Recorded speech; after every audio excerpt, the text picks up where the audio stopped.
Ready হয়ে গেছে আমার পুর ভরা পটল ভাজা। আপনাদের কেমন লাগলো অবশ্যই জানাবেন।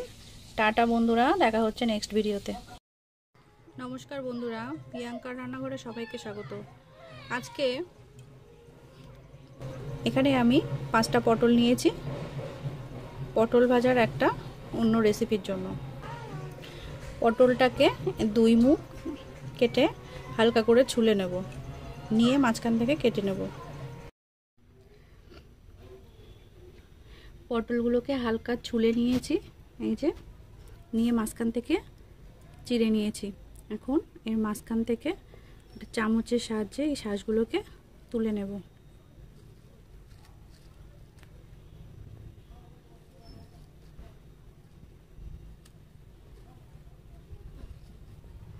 এইভাবে সবগুলোকে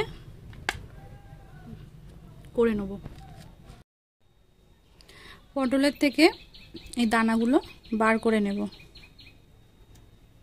এই যে এইভাবে দানাগুলোকে বেছে নিতে হবে।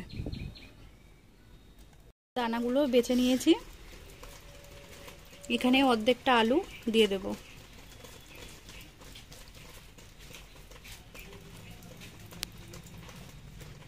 এখানে একটা পেঁয়াজ কুচি করে কেটে রেখেছি, অল্প একটু রসুন, 2 কোয়া রসুন থেতো করে রাখা আছে, একটু আদা বাটা, রসুন বাটা সামান্য, আর কাঁচা লঙ্কা কুচি।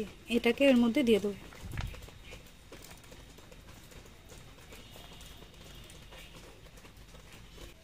হাফ চামচ লবণ দেব, 1 চামচ লঙ্কা গুঁড়ো, হলুদ গুঁড়ো 1 চামচ, জিরে গুঁড়ো হাফ চামচ দিয়ে দিলাম। বড় চা চামচের 1 চামচ কর্নফ্লাওয়ার নিয়েছি, একটা ডিম ফেটিয়ে দিয়ে দিলাম, আর এখানে সামান্য একটু গরম মশলা দিয়ে দিলাম। দিয়ে এটাকে একসঙ্গে মিশিয়ে নেব ভালোভাবে।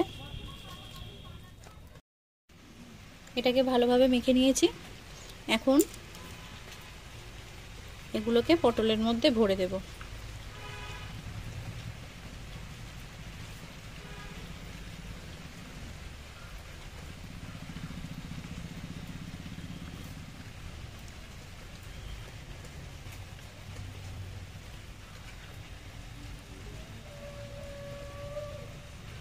এইভাবে আমি সবগুলো পটলের পুরগুলো সব ভরে দেব। এইভাবে সবগুলো পুর ভরে নিয়ে রেডি করে নিয়েছি। এবার এগুলোকে ভেজে নেব। এগুলো ভাজার জন্য একটা ফ্রাইং প্যানে তেল গরম করতে দিয়েছি। তেলটা হালকা গরম হয়ে গেছে। এবার পটলগুলোকে ছেড়ে দেব, এইভাবে উল্টোভাবে দিয়ে দেব।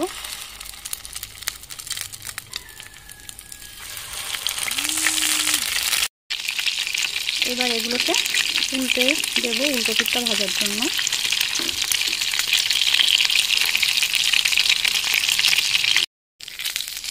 এগুলো ভাজা হয়ে গেছে, তুলে নেব।